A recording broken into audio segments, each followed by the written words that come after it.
নির্বাচন পরবর্তীতে সংস্কার হবে না বললেন নাহিদ ইসলাম। এদিকে জয় বাংলা স্লোগান কারো দলের নয় বললেন কাদের সিদ্দিকী। জানাবো সনাতন ধর্মাবলম্বী মানে নৌকার ভোট দেয় এই ধারণা বদলাতে হবে বললেন সার্জিস। এবং সর্বশেষ জানাবো সরকারকে ব্যর্থ করতে নতুন পরিকল্পনায় আওয়ামী লীগ। শুনছিলেন সংবাদ শিরোনাম, এবারে বিস্তারিত। নির্বাচন পরবর্তীতে সংস্কার হবে না বললেন নাহিদ ইসলাম। জাতীয় নাগরিক পার্টির আহ্বায়ক নাহিদ ইসলাম বলেছেন, আমরা অন্তর্বর্তী সরকারের সময় বিচার সংস্কার এবং গণপরিষদ নির্বাচনের মাধ্যমে একটি নতুন সংবিধান তৈরির কথা বলেছি। আমরা মনে করি জুলাই গণঅভ্যুত্থানের বিচার ছাড়াই যদি আমরা নির্বাচনের দিকে যাই তাহলে নির্বাচন পরবর্তীতে যে সরকার আসবে তারা যে সংস্কার প্রক্রিয়া চলমান রাখবে সে নিশ্চয়তা আমাদের নেই। তাই আমরা চাই বিদ্যমান আইনের মাধ্যমে দ্রুত সময়ের মধ্যে সংস্কার ও বিচার করতে হবে।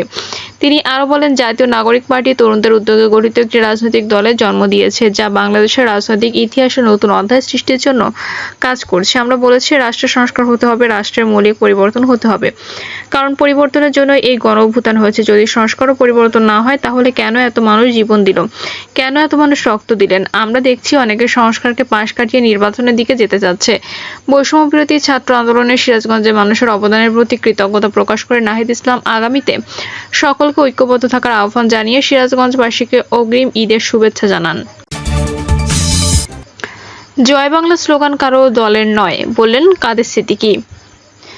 জয় বাংলা স্লোগান কারো দলের নয় বলে মন্তব্য করেছেন কৃষক শ্রমিক জনতা লীগের প্রতিষ্ঠাতা সভাপতি বঙ্গবীর কাদের সিদ্দিকী। তিনি বলেন, জাতীয় স্মৃতিসৌধে জয় বাংলা স্লোগান দেওয়ার গ্রেপ্তার বরণ করতে হয়। এর আগেই আমরা মৃত্যু হওয়া ভালো ছিল, কারণ জয় বাংলা স্লোগান কারো দলের নয়। আমাদের অনেকেই ভুল ত্রুটি নিশ্চয় আছে, কিন্তু স্বাধীনতার কোনো ভুল ত্রুটি নেই, জয় বাংলা কোনো ভুল ত্রুটি নেই, স্বাধীনতার নেতা বঙ্গবন্ধু কোনো ভুল ত্রুটি নেই। তিনি বলেন, বঙ্গবন্ধুকে অস্বীকার করলে, জিয়াউর রহমানকে অস্বীকার করলে এবং আমাকে অস্বীকার করলে স্বাধীনতায় ব্যাঘাত হবে। কাদের সিদ্দিকী বলেন, রাষ্ট্রপতির ইফতার মাহফিলে আমাদের সম্মানিত করা হয়েছে। রাষ্ট্রপতি নিজে এসে আমাকে তার টেবিলে নিয়ে বসিয়েছিলেন। আমি এজন্য তাদেরকে ধন্যবাদ জানাই। আল্লাহ হচ্ছে শ্রেষ্ঠ বিচারক, আর কেউ নেই। আমি এই বিশ্বাস করে এ পর্যন্ত এসেছি, বাকি সময় বিশ্বাস করেই যাব। সম্মান দেওয়া আর সম্মান নেওয়ার মালিক আল্লাহ। কাদের সিদ্দিকী আরো বলেন, অনেকের সাথে আমার মেলে না। এই দেশের স্বাধীনতা যুদ্ধে আমাদের সবার অবদান আছে, রক্ত আছে, ঘাম আছে। সনাতন ধর্মাবলম্বী মানে নৌকায় ভোট দেয় এই ধারণা বদলাতে হবে বললেন সার্জিস। সনাতন ধর্মাবলম্বী মানেই তারা নৌকায় ভোট দেয় এই ধারণা বদলাতে হবে বলে মন্তব্য করেছেন জাতীয় নাগরিক পার্টির উত্তরাঞ্চলের মুখ্য সংগঠক সার্জিস আলম। এ সময় সার্জিস আলম বলেন, অল্প কয়েকজনকে সুবিধা দিয়ে বাকি সব সনাতন ধর্মাবলম্বীদের দিকে কিন্তু নজর দেয়নি আওয়ামী লীগ। তারা উপরি পাওনা হিসেবে তাদের ব্যবহার করেছে। যারা আপনাদের কথা শুনবে, আপনাদের হয়ে কথা বলবে, আপনাদের রক্ষার জন্য পাশে দাঁড়াবে, ভোটটা হবে তাদের জন্য। সার্জিস আরো বলেন, এই দেশটা কোনো নির্দিষ্ট ধর্মের মানুষের না। এই দেশে যারা বসবাস করে তারা এই দেশের নাগরিক। তাদের প্রত্যেকের দেশে 5ই আগস্টের পর আমরা শুনেছি অনেকে এলাকা থেকে চলে গেছেন, অনেকের বিভিন্ন স্থাপনায় হামলা হয়েছে। এটি আমাদের হৃদয়ে রক্তক্ষরণ করে, কারণ যারা এগুলো করেছে তারা হচ্ছে সুযোগ সন্ধানী, তারা হচ্ছে দখলবাজ। এই কাজগুলো আওয়ামী লীগের সময় করেছে, এখনো কেউ কেউ করছে, সামনেও কেউ কেউ করবে। তারা কোনো দলের না, তারা ধান্দাবাজ, তাদের প্রতিহত করতে হবে। এ সময় তিনি যে কোনো ন্যায্য পাওনার ক্ষেত্রে সনাতন ধর্মাবলম্বীদের সাথে একসাথে লড়াই করার ঘোষণা দেন। সরকারকে ব্যর্থ করতে নতুন পরিকল্পনায় আওয়ামী লীগ। খোলস ছেড়ে ধীরে ধীরে গর্ত থেকে বেরিয়ে আসতে শুরু করেছে আওয়ামী লীগের পলাতক নেতারা। বিশেষ করে ভারতসহ বিভিন্ন দেশে আশ্রয় নেওয়া এই দলটির সাবেক মন্ত্রী, সংসদ সদস্য সহ শীর্ষ নেতাদের অনেকেই ইফতার পার্টির নামে নয়া ষড়যন্ত্রে মেতে উঠেছে। মূলত বাংলাদেশের ভেতরে অস্থিতিশীল পরিস্থিতি তৈরি করে ডক্টর মোহাম্মদ ইউনূসের সরকারকে উৎখাত করাই তাদের প্রধান লক্ষ্য। এবার ঈদযাত্রাকে টার্গেট করেছে আওয়ামী লীগের পলাতক নেতারা। তারা নবীবন্দর ও লঞ্চগুলোতে নিরাপত্তা ব্যবস্থায় ঘাটতি রয়েছে, এসব ত্রুটির সুযোগ নিয়ে নৌপথে ঈদযাত্রা নাশকতা চালাতে পারে দুষ্কৃতকারীরা। সরকারের একটি গোয়েন্দা সংস্থার প্রতিবেদনে এসব আশঙ্কার কথা তুলে ধরা হয়েছে। এই প্রতিবেদনে স্বরাষ্ট্র মন্ত্রণালয়, নৌ পরিবহন মন্ত্রণালয়, কোস্টগার্ড, আনসার বিডিপি, পুলিশ ও বিআইডব্লিউটিএতে পাঠানো হয়েছে। এতে নাশকতা এড়াতে সদরঘাটে প্রবেশপথে আর্চওয়ে স্থাপন, আইন শৃঙ্খলা বাহিনীর সদস্য বাড়ানো সহ 11টি সুপারিশ করা হয়েছে। সংশ্লিষ্ট সূত্রে এসব তথ্য জানা গেছে। গোয়েন্দা প্রতিবেদনে নাশকতার সংখ্যা প্রকাশ করে বলা হয়েছে, গত 5ই আগস্ট ছাত্র জনতার গণঅভ্যুত্থানে পরবর্তী সময়ে দেশের আইন শৃঙ্খলা পরিস্থিতি বিনষ্টের পায়তারা করছে একটি স্বার্থান্বেষী গোষ্ঠী। বর্তমান অন্তর্বর্তী সরকারকে ব্যর্থ করতে বিভিন্ন সময় খুনি, ছিনতাইকারী, ধর্ষক, অগ্নিসংযোগ অভিযোগকারী, আন্দোলনকারী ও ডাকাতের বেশি একটি মহল দেশকে অস্থিতিশীল করতে চাচ্ছে এবং এর অংশ হিসেবে ঈদযাত্রায় বাস, ট্রেন ও লঞ্চগুলোতে নাশকতার টার্গেট করেছে নাশকতাকারীরা। জানতে চাইলে বাংলাদেশ অভ্যন্তরীণ নৌ পরিবহন কর্তৃপক্ষের চেয়ারম্যান কমোডর আরিফ আহমেদ মোস্তফা বলেন, গোয়েন্দা সংস্থার প্রতিবেদন পেয়েছি, সেখানে কিছু নিরাপত্তা ঝুঁকির কথা বলা হয়েছে। আমাদের পক্ষ থেকে পুলিশ, কোস্টগার্ড সহ সবাইকে সজাগ থাকতে বলেছি। তিনি বলেন, নৌ পরিবহন মন্ত্রণালয়ের ঈদ ব্যবস্থাপনা বৈঠকেও কিছু ঝুঁকির বিষয়ে আলোচনা হয়েছিল। এই কারণে প্রতিটি লঞ্চে আনসার সদস্য রাখতে নির্দেশনা দিয়েছেন নৌ পরিবহন উপদেষ্টা।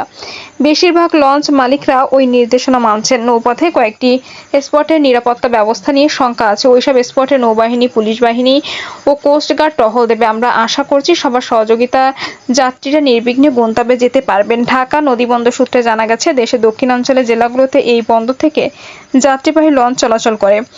সরকারি বেসরকারি প্রতিষ্ঠান ছুটি হওয়া যাত্রী চাপ বেড়েছে। 26শে মার্চ গভীর রাত পর্যন্ত সদরঘাট থেকে 78টি লঞ্চ ছেড়ে যায়। গতকাল রাত 8টা পর্যন্ত 58টি লঞ্চ যাত্রী নিয়ে ছেড়ে গেছে। প্রতিটি লঞ্চে উল্লেখযোগ্য যাত্রী চাপ ছিল। গোয়েন্দা প্রতিবেদনে সদরঘাট ও লঞ্চের বিভিন্ন স্তরে নিরাপত্তা ঘাটতির তথ্য তুলে ধরে নাশকতার আশঙ্কা প্রকাশ করা হয়েছে। এতে বলা হয়েছে, সদরঘাটে 21টি গেট, 18টি গ্যাংওয়ে রয়েছে। এসব গেট ও গ্যাংওয়ে দিয়ে যাত্রী প্রবেশের সময় কোনো ধরনের তল্লাশি বা চেকিং এর ব্যবস্থা নেই। এতে সাধারণ যাত্রীবেশে অনায়াসে টার্মিনালে প্রবেশ করতে পারবে নাশকতাকারীরা। তারা সহজেই ককটেল বোমা সহ তাজ্য পদার্থ বহন করতে পারে। সদরঘাটে 59টি সিসি ক্যামেরা, বেশ কয়েকটি অচল। বেশিরভাগ লঞ্চের ভেতরে সিসি ক্যামেরা নেই। সদরঘাট টার্মিনাল থেকে লঞ্চ ছাড়ার পর ছোট নৌকা দিয়ে যাত্রী তোলা নিষিদ্ধ, কিন্তু ছোট ছোট নৌকা দিয়ে লঞ্চে যাত্রী তোলা হয়। এতে দুর্ঘটনার পাশাপাশি সহজেই নাশকতাকারীরা লঞ্চে উঠে যেতে পারে। লঞ্চের কেবিন ও ডেকে যাত্রীদের এনআইডি কার্ড যাচাই করা হয় না এবং কোনো ডকুমেন্ট বা ছবি তোলা হয় না। এতে সহজেই নাশকতাকারীরা যাত্রীবেশে লঞ্চে অবস্থান করতে পারে। এছাড়া ঈদযাত্রায় প্রতিটি লঞ্চে যাচাই বাছাই ছাড়াও অতিরিক্ত লোকবল নিয়োগ করা হয়। এসব অতিরিক্ত লোকবলের যে কেউই টাকার বিনিময়ে নাশকতা যুক্ত হতে পারে। সদরঘাটের অব্যবস্থাপনার কারণেও নিরাপত্তা ঝুঁকিতে তৈরি করছে উল্লেখ করে প্রতিবেদনে বলা হয়েছে, সদরঘাট টার্মিনালের পন্টুনে হকার বসার অনুমতি নেই, অথচ ক্রমান্বয়ে হকারদের আধিক্য বেড়ে চলেছে। প্রতিদিন পন্টুনে 300 থেকে 350 হকার বসা যাত্রীদের চলাচলে বিঘ্ন ঘটে। এটাও নিরাপত্তার হুমকির বড় কারণ। প্রতিবেদনে আরও বলা হয়েছে, সদরঘাটের আশপাশের এলাকায় মিরেরবাগ, মিলব্যারাক, বাবুবাজার সহ আশপাশের এলাকায় অলস লঞ্চ বার্থিং করা থাকে। এসব বার্থিং করা লঞ্চে পর্যাপ্ত স্টাফ ও আনসার সদস্যের অনুপস্থিতি লক্ষণীয়।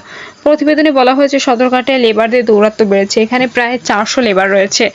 তারা মালামালের চার্জ সরকারি রেটের চেয়ে 10 থেকে 15 গুণ পর্যন্ত বেশি দাবি করে। এ নিয়ে যাত্রীদের মধ্যে ভীষণ অসন্তোষ রয়েছে এবং লেবার ও যাত্রীদের মধ্যে ঝগড়াঝাটি ও হাতাহাতির ঘটনা ঘটে।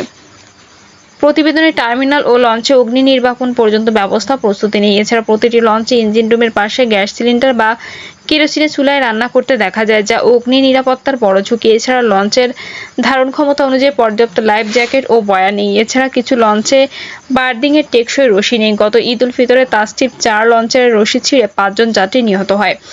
এছাড়া লঞ্চের ভেতরে মাদক ও জুয়ার আসর বসে, যা যাত্রীদের বড় নিরাপত্তা ঝুঁকির কারণ। এসব বিষয়ে জানতে চাইলে বিআইডব্লিউটি এর পরিচালক একেএম আরিফ উদ্দিন বলেন, যেসব ত্রুটি রয়েছে সেগুলো সমাধান পদক্ষেপ নেওয়া হয়েছে। সদরঘাটে র্যাব ও পুলিশের বাড়তি সদস্য মোতায়েন করা হয়েছে। বন্দরের অব্যবস্থাপনা সম্পর্কে তিনি বলেন, হকাররা যাতে না ঢুকতে পারে সেজন্য সংশ্লিষ্টদের নির্দেশনা দেওয়া হয়েছে। লঞ্চ মালিক ও শ্রমিকদের কঠোর নিরাপত্তা ব্যবস্থা অনুসরণ করতে বলা হয়েছে। নাশকতা রোধে ঈদযাত্রায় নিরাপত্তা জোরদার করতে 11টি সুপারিশ করা হয়েছে। গোয়েন্দা প্রতিবেদনে যাত্রী প্রবেশ ও বের হওয়ার জন্য আলাদা গেট নির্ধারণ করে দেওয়া এবং প্রবেশপথে আর্চ স্থাপন এবং প্রতিটি গেটে একজন এসআই পদমর্যাদার কর্মকর্তার নেতৃত্বে পুলিশ মোতায়েন করতে বলা হয়েছে। যাত্রী প্রবেশের সময় ভিডিও করা এবং মালামাল তল্লাশি করা যেতে পারে। কেবিনে যাত্রীদের চাবির বিনিময়ে এ সময় এনআইডি কার্ড সংগ্রহ, ছবি তুলে রাখা যেতে পারে। সদরঘাট ও লঞ্চে অগ্নি নিরাপত্তা জোরদার এবং হকার ও লেবারদের দৌরাত্ম্য কমাতে পদক্ষেপ নেওয়ার সুপারিশ করা হয়েছে। প্রিয় দর্শক, এই ছিল এখনকার সর্বশেষ সংবাদ। আপডেট সব সংবাদ পেতে চ্যানেলটি সাবস্ক্রাইব করে বেল আইকনটি ক্লিক করে রাখুন।